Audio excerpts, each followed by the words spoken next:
Mark had always moved through life with quiet determination. As a single father, his world revolved around his 5-year-old daughter, Emma. Every scraped knee, every bedtime story, every rushed breakfast before work, he carried it all with a sense of purpose. On this particular late afternoon, after picking up a few groceries, he was doing what he did every day, buckling Emma safely into her car seat, his worn hands working gently against the rusted latch. The sky was fading into gold, and the parking lot was mostly empty, the day winding down like a sigh. His hoodie was stained from a long shift on a construction site, his back ached, and his mind was already drifting to dinner plans. Then it happened, soft at first, like the distant cry of a bird, but it pulled him from his haze. A scream. Muffled. Urgent. He froze for half a second. His eyes darted up, scanning the lot. Behind him, just a few cars over, something wasn't right. A man, tall and aggressive, was gripping a young girl by the arm. She was resisting, terrified, trying to twist away. Her eyes locked with his for a brief moment, wide, pleading. In that instant, the fatigue vanished. Every protective instinct in him surged forward. Mark didn't know the full story, didn't ask questions. His body moved before his brain could. He slammed the car door, turned on his heel, and sprinted, because sometimes, being a father means saving any child in danger. Mark's boots hit the pavement hard as he charged toward the struggling pair. The girl's cries grew louder now, raw and panicked. The man holding her didn't loosen his grip. Mark didn't hesitate. He shouted, "Let her go," but there was no response. No explanation. No sign this was a misunderstanding. Fueled by instinct and adrenaline, Mark closed the distance in seconds. His fist flew before the man could even turn fully. The punch landed hard, knocking the stranger backward onto the asphalt. Gasps rippled through the few people nearby, startled shoppers frozen between stepping in and stepping away. The girl stumbled back, breathing fast, tears streaming down her face.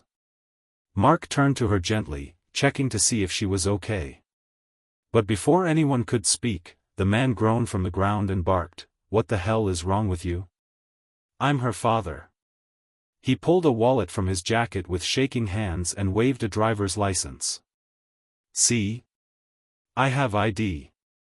She's my daughter." Mark's heart thudded, his breath catching. Had he made a mistake?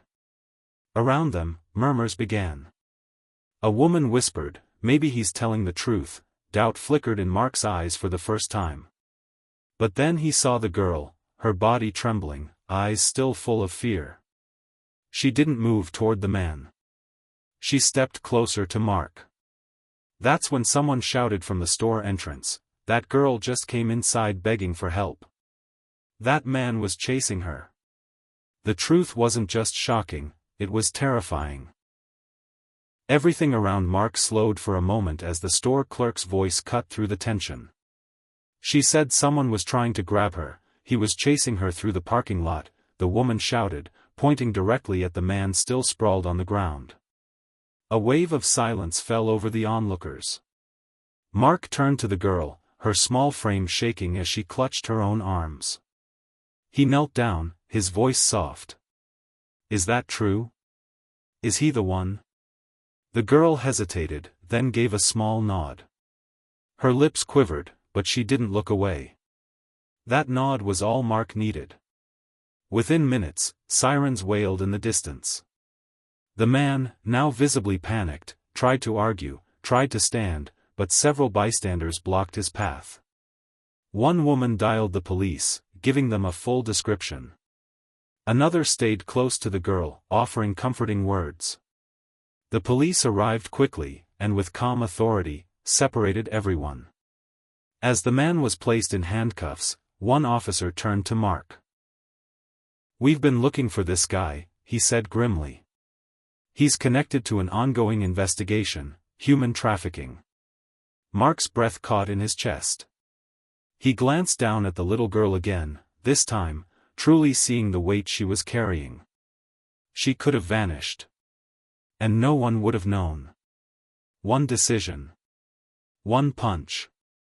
One man who chose not to look away had just saved her from disappearing into darkness. And all he could think was, what if no one had acted? Hours later, the chaos had settled, but the weight of what happened still lingered. Mark sat in the corner of a quiet police station waiting room, his back against the wall, exhaustion finally catching up to him. Emma lay curled on his lap, fast asleep, her small hand resting on his chest. Across from him sat the girl he had saved, Lila. Now wrapped in a blanket and holding a juice box, she looked less afraid, though the trauma still sat behind her eyes. A detective approached, kneeling beside Mark. "We've contacted Child Services," he said gently. "She's safe now. You did the right thing." Mark looked down at Emma, then at Lila. "I didn't think. I just saw my own daughter." The detective nodded. "Most people wouldn't have done what you did." Lila glanced up at him, her voice barely above a whisper. "Thank you for saving me." Mark felt his throat tighten. "You don't have to thank me," he said softly. "You're just a kid. You shouldn't have to run like that." She gave a small, tired smile. "You were the only one who came." That hit him harder than anything else. In a crowded place, full of eyes, no one else had moved. Only him, a worn-out single dad, with no cape, no badge, just a tired heart and a fierce love for his daughter. He reached over and gently touched Lila's hand. "You're not alone anymore." In that moment, neither of them was. Weeks had passed, but the moment hadn't faded from the town's memory. On a crisp Saturday afternoon, the community gathered in front of the town hall for a local hero recognition event. Kids ran around with balloons, music played softly, and news cameras buzzed around the small outdoor stage.